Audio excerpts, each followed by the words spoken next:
Hello. Today we're going to review an album by a band called A Hack and a Hacksaw, or Hawk and a Hacksaw. The name of the album is called Cervantine. The album came out in 2011. Now, when I first heard this album, I thought, okay, this is interesting. It has definitely international flair to it. This sounds very Eastern European, Southern European, very Caucasian. A little bit of Iranic influence to it.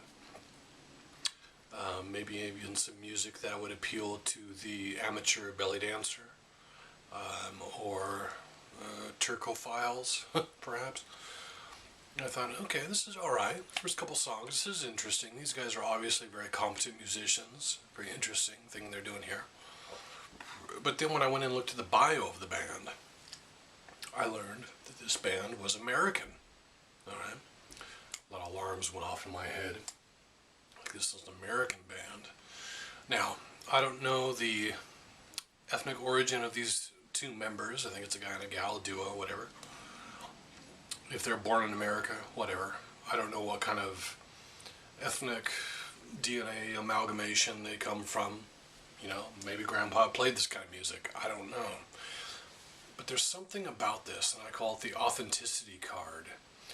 Something about this makes me kind of uncomfortable, knowing that there are some Americans playing this type of music, which is immediately identifiable as alien, meaning that it is not music that is generated on these shores of the Americas, okay?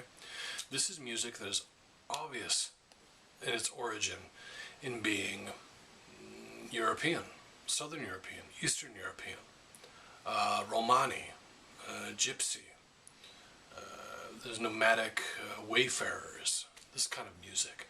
It is not music indigenous to the Americas, be it Canada, America, Mexico, South America, whatever. It is not music from this spot. Yet these two people are going just like full bore, straight ahead into this music. And I think like, okay, this is not the Alan Lomax of field recordings that are trying to preserve some music for posterity. No, these are performers. They're playing this type of music. Now again, maybe they have this DNA in their background. I don't know their family trees. Maybe it's true.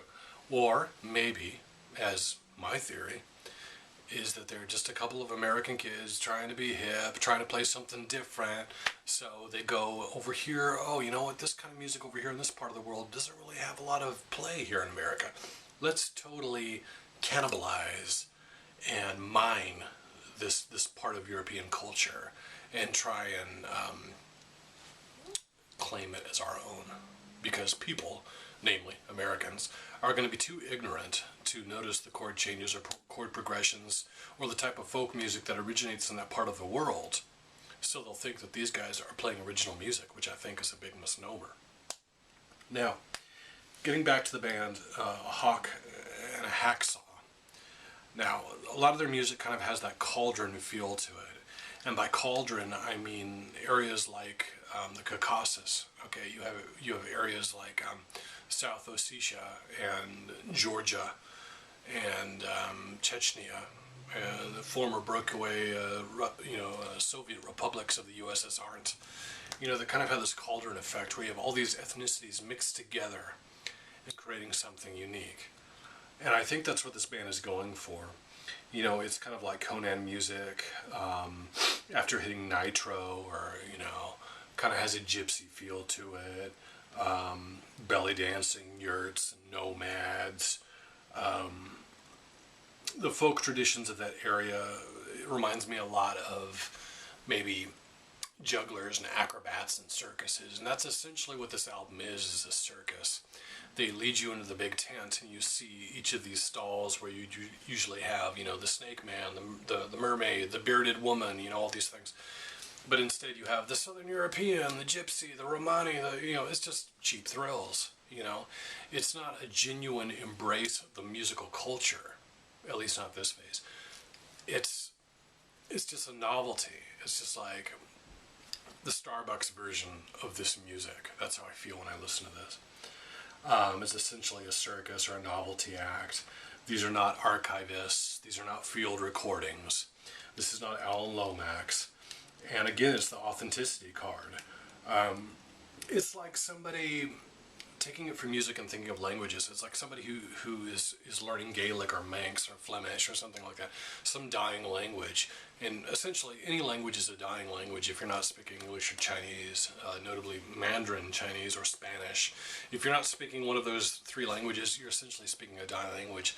So if you're trying to revitalize Manx or Gaelic or whatever it is, it's a novelty. It's not true blue, it's not real. And I think, the gall, this should be offensive. And it is. It offends me.